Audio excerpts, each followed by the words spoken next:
Grills, and for years you've watched me survive some of the harshest and most remote places on the planet. Keeping myself alive has been hard enough. But now, I've got to look after these guys. Most important thing, pull that ripcord! Okay. All right? Where's the ripcord? I'm starting to understand why I had to sign all those releases. This is gonna be our dinner. No! Who chases another man in the wild with a snake? Mr. Channing Tatum. You nailed it! Don't look down. Whoop. Okay. I got it. I'm good. Each week, I'll be taking a different celebrity on a 2-day adventure into a remote part of the world. Never easy, is it?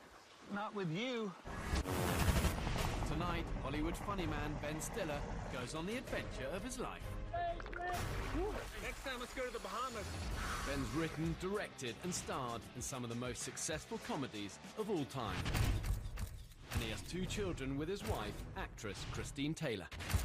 Ben struggles to balance work and family, just like the rest of us. I grew up with my parents being well known. As a kid, you definitely don't like that because it takes your parents' attention away from you. Yeah. And I see that with my kids. So he's asked me to take him on an adventure he'll never forget. Drinking cave water with Bear Grylls. This is what life is about. We'll be journeying to Scotland's Isle of Skye. It's almost a cliche, great mountaineers climbing in Scotland, and then dying. That's a cliche? Known for its brutal mountains and weather. It's a training ground for British Marines and Special Forces. Will Ben Stiller have what it takes to survive the wild with me? I don't think I have the strength to finish this.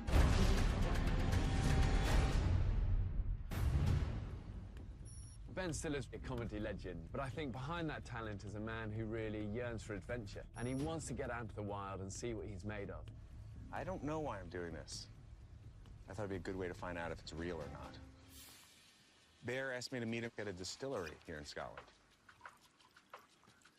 I've had a little time on my hands. I'm not gonna lie, I have been in there for a little bit, sampling the wares. And I am ready to rock. The Isle of Skye is known for its unforgiving terrain and its brutal weather. And Marines and mountaineers come from all over the world to train in these mountains. Because if you can survive here, you can survive anywhere. Sometimes on the show, people eat weird things, and I have butchered my own meat, but I mean, I've gotten meat from the butcher. Oh, I hear the helicopter now. The chopper.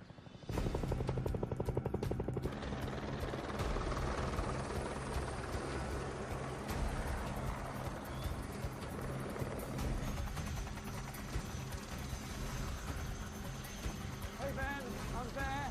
Hey, Bear, how are you? Nice to meet you. Nice to You meet ready? you. I'm excited. Let's go. Let's go. All right.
I'd hoped that the helicopter would get us much higher up, but because of the cloud base, you know, it had to be dropped a lot lower down.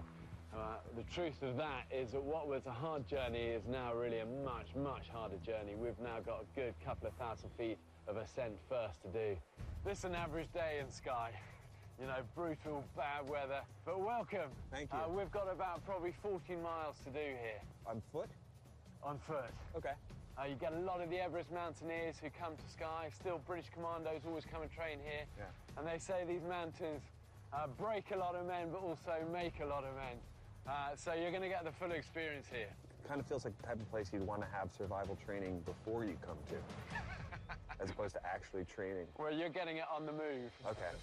Over the next 48 hours, Ben Stiller and I will be traversing a jagged 2,000-foot high ridge called the Black Coolin Traverse. From there, we'll be descending down towards the sea for our overnight camp. And on day 2, we'll be moving along the coastline, known for its towering cliffs, to our extraction point. So do you do much camping? I've never camped a night in my life. Really? That's great, great. Well, you're getting a kind of baptism of fire here. Yeah. The thing is, you're tough, and I think you are, you know. You're a fighter, you're a survivor. Look what you've done. Willing to take a chance, I guess, but then I usually regret it after I said yes to. It's just like a cold version of Tropic Thunder. Yeah. Just don't die, please. Yeah. Because then we'll be in trouble. It's horrible. We're literally in a cloud, and it's cold and wet. It's almost a cliche, great mountaineers coming, climbing in Scotland, and then dying. You know, you get complacent. That's a cliche? Well, it's happened a lot, you know. Things you don't have to fall far to die either.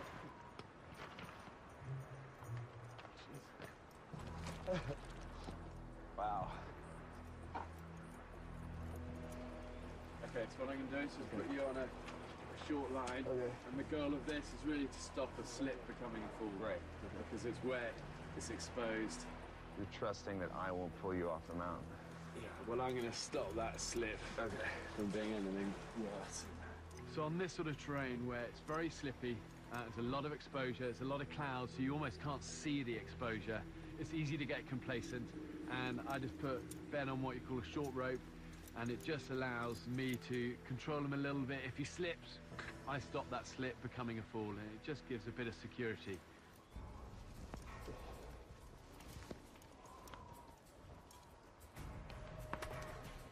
Whoa. Deceptive, isn't it, the drop off here? Okay, look, actually this bit's quite exposed here. Yeah. So there's an awkward little bit we're trying to traverse around this rock pinnacle. What I'm going to do, take a rock like this, Yeah. jam it in a crevice just like that. I haven't got a lot of climbing equipment with me, so I could just use a little rock that jams like into a crevice like that. I can thread the rope around the back of it, and then if it falls, it locks on itself. It's kind of improvising, you know? Yeah. So where we don't have a lot of climbing equipment, we can just use a rock, an old sling. I can lower you down this, all right? You really trust that rock? Yeah. Here's a rock. Let's shove it in that crevice and, you know, risk our lives on it. The first, like, 3 times you put the rock in, it kept on coming out, which wasn't, you know, not a big confidence builder. I don't know. Yeah, it's jammed right in there. Sure. It'll be fine. It'll be fine. Bear is extremely positive. I think he's very optimistic in terms of what he believes that I can do. He seems to have a lot of faith in me as a mountaineer. So just carrying on down that, around this corner. You just got to be careful on these sort of things, because if he slips, we've got a good couple of thousand feet straight down this rock face. Whoa. Coming up. How's your knock time? Not very good. Okay. Whoa, this is insane. We don't want to miss this. If I survive, it's deep enough. Jump where I jump.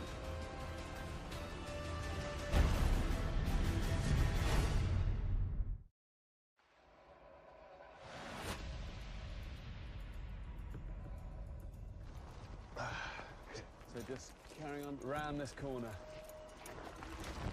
Whoa. So once we're around this, we're committed.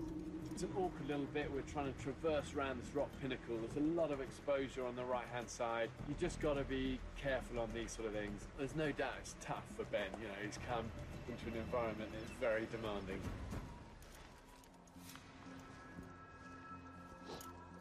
Okay, you round? I am. I didn't think I was afraid of heights at all until I got on the ledge. I'm like, oh, wow, this is interesting. I'm actually shaking. This is actually dangerous. At least I didn't die. That's the slip, and we stopped it becoming a fall. It's good. We live to fight another day. The rope theory in action, right? I love it. Yeah. Look at that. Check that out, Lou. See antler? Oh, wow. An elk or a deer. Deer will come and they'll try and feed, or they'll try and find shelter from the weather, fall off these sort of cliffs. Right. Whole set of antlers. Stuck. I'm gonna go and get that. Gonna go get it? All right.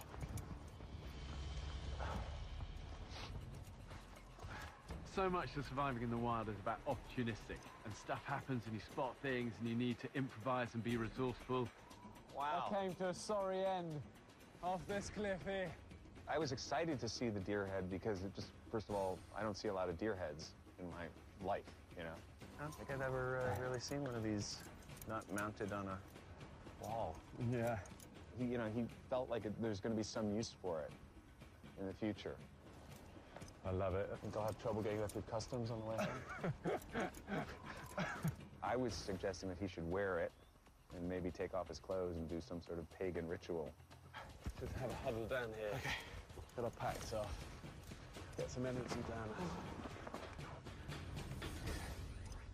Good job. Yeah, that wasn't easy. That was harder than I thought it would be. So did you ever do that sort of thing when you were a kid? And where did you grow up? Hang on a second.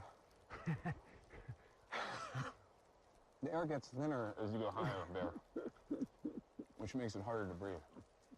I don't know if you're aware of that. Everything becomes harder, doesn't it? I did not grow up at altitude.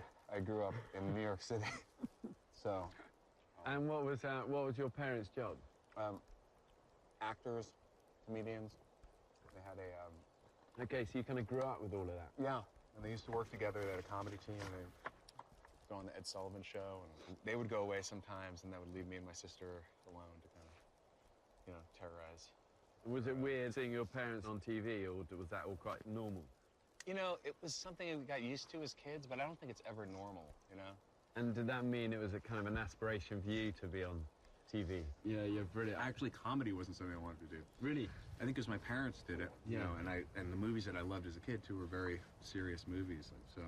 But then, when I was a teenager, I started to discover the comedy that, was sort of, my taste, and like Caddyshack and movies like that, and Bill Murray and Steve Martin and people like that. And that made me excited. Yeah. It sort of came out of that. Yeah, very cool. This is a good way to interview people. Yeah, it's great. Climb them up a mountain for 2,000 feet. Thrash them. Take them to altitude. Barbara Walters should do this. She could get people to cry a lot easier. All right, let's get going. Otherwise we get freezing. We stop moving too long. Yeah. The thing is, the weather's not getting any better. If anything, it's been deteriorating. It's been raining a lot, it's been windy, and the visibility is down to about 100 feet, and we're still not off this mountain. Whoa. Right here. Got it. And going down, you've got to be careful. It's about making short, sharp decisions, and no ego, being smart. Hold on, this slab rock's not looking that nice. Okay. Let's use that antler. If you turn around, I'll grab it out of your pack, and we can use this to jam into the rocks. You hold that. Yeah. Wrap the rope around it, and then the rope will pull through. Here you go. Try it. This is not what I usually use antlers for. That's true. Okay, look, that's really right around that. It will take all of our weight. Nice. Okay. Right. So this really here is a perfect spot to use the antler because it's a committing slab rock. We couldn't really get down it without a rope. So I can use the antlers to jam into that crack, thread the rope through it, and we can both lower ourselves together down it. The more you lean out from the rock, the easier it is. Great.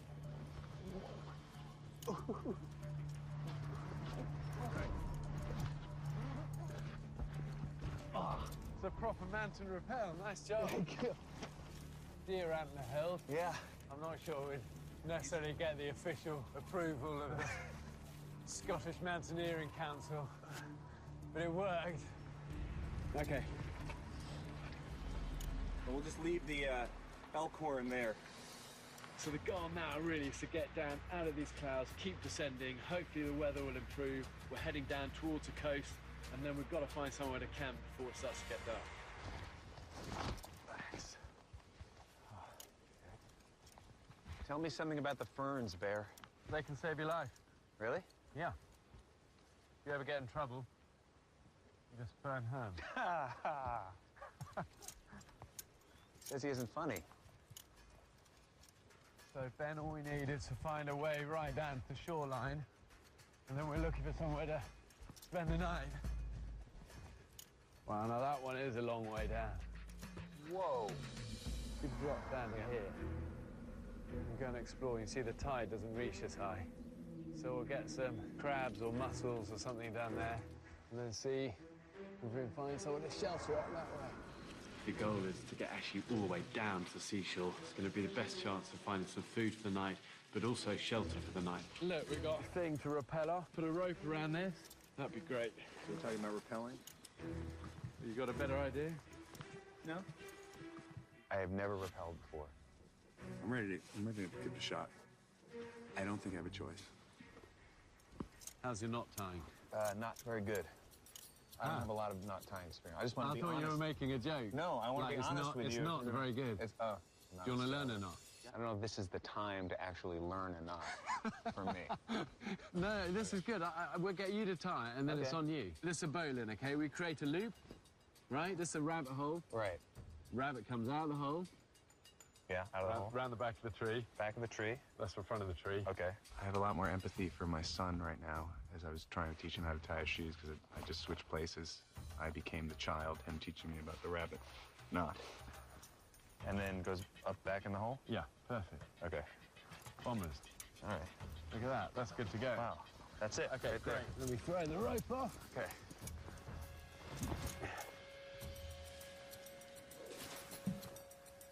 Sounded good. Hit the bottom. Happy to trust your life to your knot? There's something about the idea that I tied it. It's on me.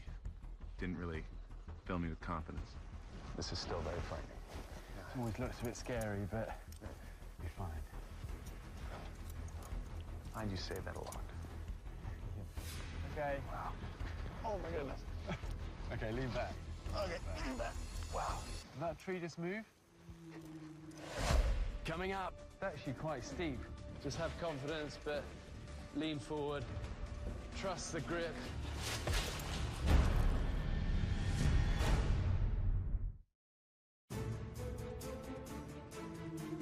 Okay, lean back. Okay, lean back. Wow. Did that tree just move? Okay, you can't make any more jokes. Oh, okay. You're not allowed to make any more jokes. The goal is to get actually all the way down to the seashore. It's going to be the best chance of finding some food for the night, but also shelter for the night. I figure if I give you something to do, like film, then you won't look down. Think about what the heck is happening here. Ben has never rappelled before, and I'm going to try and make it a little bit fun, because I think if he's laughing, he's not scared. Mother love. Okay, I'm gonna. Here we go. Whoa! This wasn't in the pitch that you made to me about doing this. How did my pitch go? You were like, it'll be fun, it's all good, and everything's safe and cool. This is insane! This is crazy. Whoa. Okay, hold on here. Get back. Okay, get back. Whoa. You're gonna bounce out. Okay. Yep. Bigger one, bounce. We're bouncing, big bounce. Nice. Whoa! Yeah. And down. Good job. Good shot. There's no doubt it's a long way up there. Pretty cool place there. Let's go and explore this. My first rappelling experience was a little bit insane and chaotic. I just came to have fun. But, you know, it's like, oh, this will be, you know, I'm just going to throw you off the side of the cliff. See all these? Yeah. Those shells sticking to the rock? These are limpets. Bang them off. You see that? And then we can just put those in the fire, and they will cook. Cool. So let's collect. If you collect a load of those, I'm going to go and have a scout up here. Down at the bottom of this gully, we found all of the rocks are just plastered with these limpets, and they're like these little shells that stick to the rock face. Really hard to prise off, but once you get them off, you can cook them in the fire. Good protein.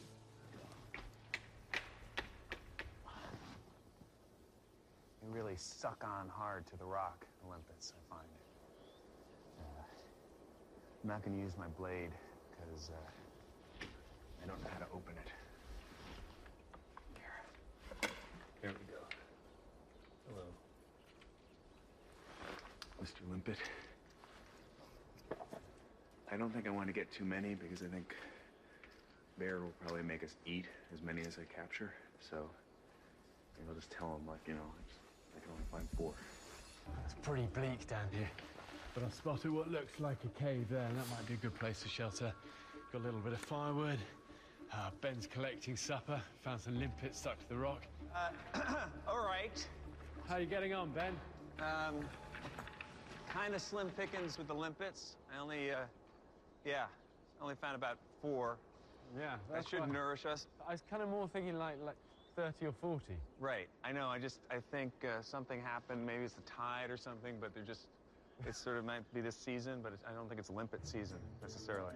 Well, we're not gonna feast like kings. No, well. But anyway, we've got firewood, yeah. so let's have a look at this place. Totally bought it. That's great. I think Bear, he's eaten a lot of different things that, you know, we don't know how they've affected his brain chemistry. No, this is wild garlic. Really? Sure. You know, you can eat mushrooms and, you know, all of a sudden, you know, who knows what's happening, right? He's eating things like, who knows what it's done to him. Nice, yeah. It's a little crazy. Wow, check this out. Whoa. This is where we're sleeping? Oh, my goodness. I thought we were going to sleep outside, but I guess... Well, the cool thing about this cave is you don't need any overhead cover. And are there any things that live inside of the cave? I don't know. Let's go find out. Of course. Okay, follow me. All right. Have you been in this cave before? No. Okay. You say that with a lot of confidence. My first ever tent was a World War II version that weighed a ton, leaked like a sieve, and took forever to set up. The tents nowadays are light, easy to erect, and always waterproof. And as you know, weather can turn from nice to nasty in a flash. Always secure your shelter. If you've got dry bags handy, fill them with rocks and attach them to the corners. And that's my tip of the week, brought to you by Walmart, where you'll find everything you need to make great outdoor memories. Okay, follow me. All right. Have you been in this cave before? No. Okay. I found this amazing cave at the mouth of this chasm. It's huge, you know, and I can see it goes a long way in. I'm hopeful we're going to find somewhere where we can shelter for the night. Wow, it goes on a long way. Check this out. Whoa. Looks like coral or something. Oh my. Whoa. This is crazy. This is amazing. I can't get over this. That's just mineral buildup made like a natural stairway. You know, it's actually quite steep looking down there. Let's check it out. Okay, so for going down this, Yeah. it's weird, but if you lean back, you lose your grip. So Okay. you need to kind of lean out a Really? bit. Yeah. Just have confidence, but lean forward. Trust the grip. Whoa. Stay on the white stuff. That's good. I love finding these sort of places. You okay? Whoa. This is crazy. It's good. There you go. Whoops, straight into that.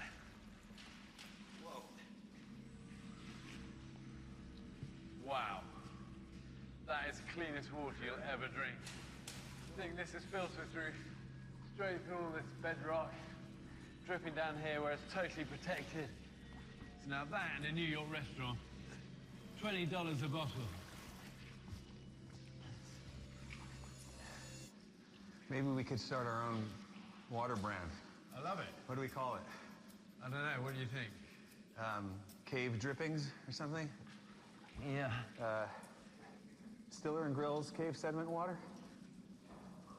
Cave sediment, maybe take out sediment, just cave water. I think, you know, at first, the cave sediment water doesn't sound like appetizing, but if you see, you know, if it's a picture of bear on the wrapper, you know, in the cave with the water, you know, with dirt on his face, because, it, you know, and maybe a knife, too, or something, you know, then they get it. You know, and I could just be behind him, like, going, tastes good. Drinking cave water with Bear Grylls in Scotland. This is what life is about. Cool. Okay, Ben, I reckon we make camp at the bottom here. And no drips from above. Got good protection if it's windy as well, away from the mouth of the cave. It's vaguely flat. I mean, it's a little bit damp, but it's probably not the best night you're gonna have. We're gonna make a fire, we've got the firewood, we've got some limpets, we've got some wild garlic. Let's put a light up here. I've never had limpets with wild garlic. I usually just have them plain. Strong smell of garlic. Yeah. Hold on, we had way more limpets than that. Yeah. I had a whole handful of them. No, that's all we got. Oh, well. Okay, that's what we're gonna make fire with. And then a little lighter block as well. Okay. What's the lighter block? Well, that's what's going to take the spark and then stay alight so we can then get all of this wood going. What's the most important thing in making fire? Persistence. Because it's hard work and you know, it can take hours sometimes. You just got to be Even persistent. people who are good at it? Yeah, especially when it's wet and it's a difficult environment, you know. Wow. That's a fire steel. Okay. And then a striker. And then you just there you go. Wow. drive that into it. So you go, we got that. No pressure or anything, but like, you know, just trying to make a fire for the first time, you don't want to fail.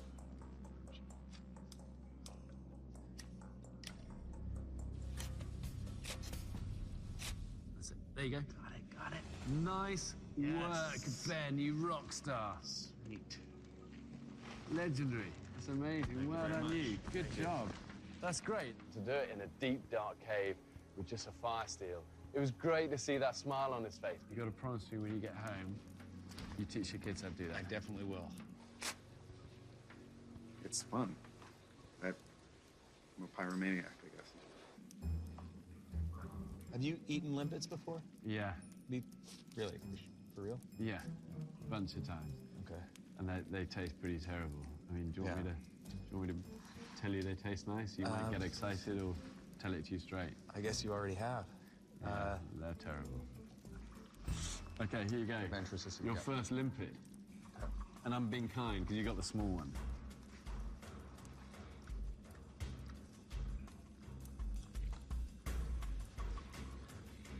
What's nice is the sand. That gives a nice little crunchy flavor to it. You know, the limpets, they're not that bad. They're chewy, they're a little briny, I'd say. It could have been a lot worse. Can I just say ew? Yeah. It's interesting, they don't need any sort of seasoning. No. You just have a taste all their own. How old were you when you started eating weird things? I think about 5 or 6. Uh-huh. Really? Yeah. But it's funny, I've got 3 boys now, and they're, you know, 10, 8, and 5. Right. And they go, Papa, come round the back, look, we found all these worms and ants. And do they eat things? Yeah, they love all that. Really? Yeah, they do. Because they see you doing it. I don't know why. My son might eat wild chicken nuggets if he found them. It was so nice with Ben just hanging out around the campfire. And for both of us, our families are our driving force in our life. Both of us have a job, though, where we're away quite a lot. I don't know how you feel, but for me, it's the toughest part of my job, you know? For me, the jungles and the swamps and the deserts. Right. The easy bit, the tough bit is really missing my family. Yeah, for those sure. times. And, you know, and kids really do, it's a cliche, but they grow up very quickly, and that time you can't really get it back. So it's like figuring out that balance. I grew up with my parents being well known. So people would stop them on the street. My father would talk to them. My mother didn't like it. Do you like it or not? Not as a kid. As a kid, you definitely don't like that because it, takes your parents' attention away from you. Yeah. And I see that with my kids. Yeah, that's weird. You know, it's a thing I think to be aware of with your kids. Yeah, for sure. What I love about being wild is that it brings you close. There's definitely a shared bond of fatherhood there that kind of transcends the fact that we're in a cave in the middle of nowhere. But that's all part of the experience. Good job today, there, Ben. Well done. Limpets for breakfast? So, Bear's finally fallen asleep. I am thinking about possibly leaving tonight, so I just don't have to eat any more of those limpets. And, Ben. yeah. Shut up and sleep. Okay, I'm gonna go to sleep. Coming up, mission 1 is we've got to get out of this chasm again. So we're going to go back up.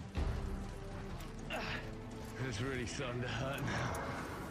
I don't think I have the strength to finish this.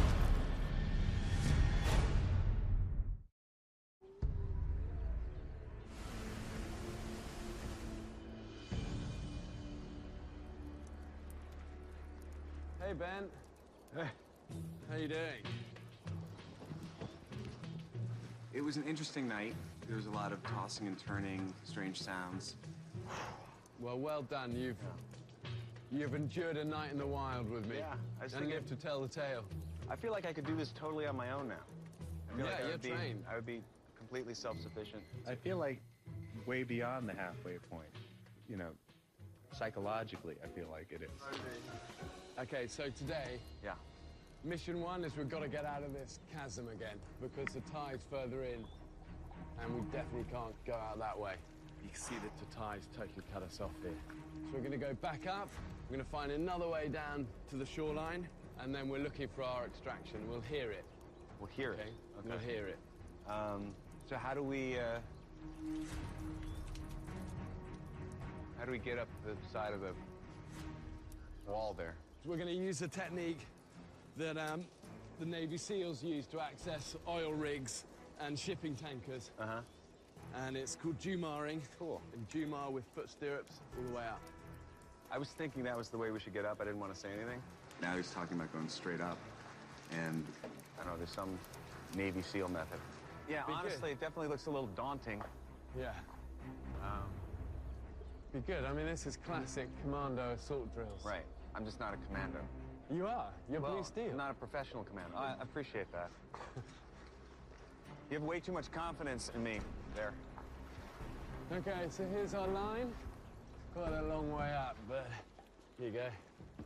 That's on there. Okay, so look, this is the Jumar. Come Right. close. That snaps on. And that can only go up, it can't go down. And then this is your foot one that we put underneath, right? Stand. And then push the top one up. So now you push that one up. That's it, now rest on that one. Like that? Yeah, and now this one comes slack. Right. Now, there you go. And then you can stand in that one. So I don't, now I can, okay. Yeah. And then push your top one up, right up as high as you can, and rest on that one Right. now. Now the pressure comes off this one. There you go. Whoa. You stand and push the top one up, and then rest. Okay? Yeah. So it takes a little bit of getting used to, but it'll be fine. Oh my God. Fine. Okay. So you Right. push this one up. Good. And I'll be right behind you.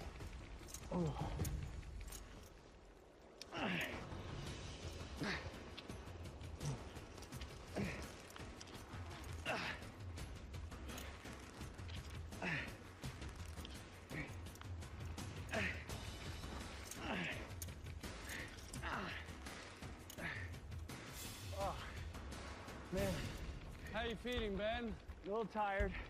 I don't think I have the strength to finish this. You're doing good. We're a quarter of the way. You're exhausted, but that's part of it. It is physically demanding, you know. It's tough on the legs, tough on the arms, tough on the core. And also, you've got that fear factor thrown into it. You know, the higher you get, the more the adrenaline starts to fire. It's definitely going to be an achievement if he gets up this. Just keep thinking efficiency, pushing right down instead of out. You have any water, do you? No. Really? Dry mouth, too. Yeah. Yeah, we'll get a good drink at the top. I don't know if I have the strength. It's really starting to hurt now. You know, it's just the reality of these things. It's painful. I knew this was going to be hard. This is crazy. How does this rank on kind of scale of hard things you've done physically? Hardest. Physically hardest. This is hard. I don't know. Can I get some help? No, you can do it. Honestly, I think I'm gonna pass out.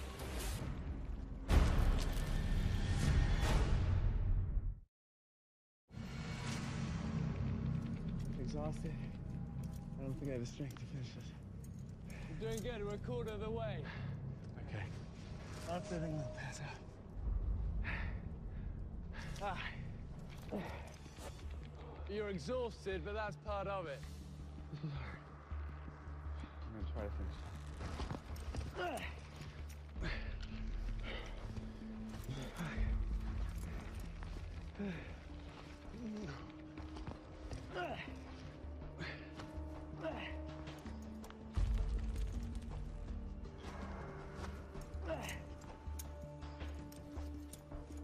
Okay, one more foot strong. Here we go. Strong, core in close to the rope. Ease that Jumar. Nice. Woo! It's good. We can start to use the rock now. Good effort, Ben. Thanks. Now last effort. Crawl it. Crawl it. Go, go, go. Go. Grab the rope. Keep climbing. Woo. Okay, and rest. Lie back. Well done, you. Bеarom Grills does not fake it. I feel like I want to throw up. That is a long distance, 150 foot, a Jumar overhanging. First time. That's demanding. This is like my outward bound training that I never did when I was a delinquent youth at 16. I honestly thought we were going to abort. The thing is, there isn't help, you know, that's Right. what's great. Right. And at the end of the day, you did it. You did it on your own. Can't go down. You know? To give him his due, he never threw the towel in, he just kept moving. And that's what I respect. I never promised this journey would be easy, but I promise I'll keep you alive, and at the end of it, you'll be proud. And we're almost there. Okay, let's get down and find that shoreline again.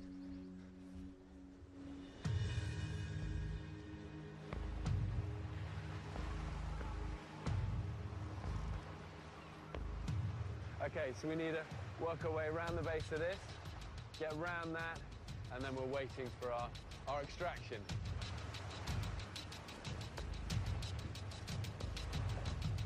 It's getting a little bit trickier to get around this, but just good solid feet hold, good solid hand hold. It's really grippy, this rock. I think Bear is a little bit innocent in that he believes that everybody can do what he can do, which we can't. You know, so his level of, oh, it'll be fun for other people is, I want to die. Stay up high, because it's less slippy than where it's wet. It's never easy, is it? Not with you. Your kids would enjoy this. I think your kids would enjoy it. Moving like a climber. Okay, we've got to go up a little bit here.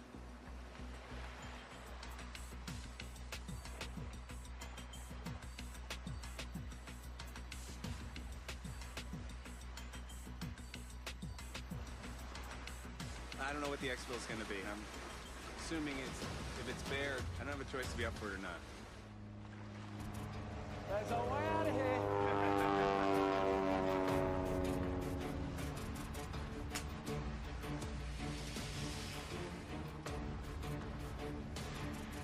Yeah, there you go, he's banking round. Okay, great, Ben. Do you know what?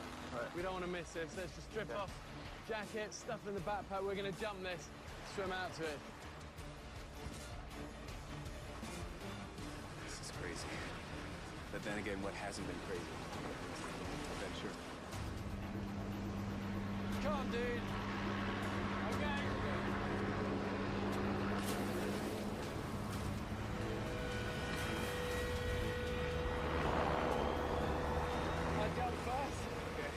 I survive, it's deep enough. Jump where I jump, okay?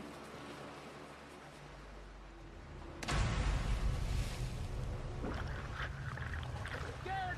You jump here, brother! 1, 2, 3.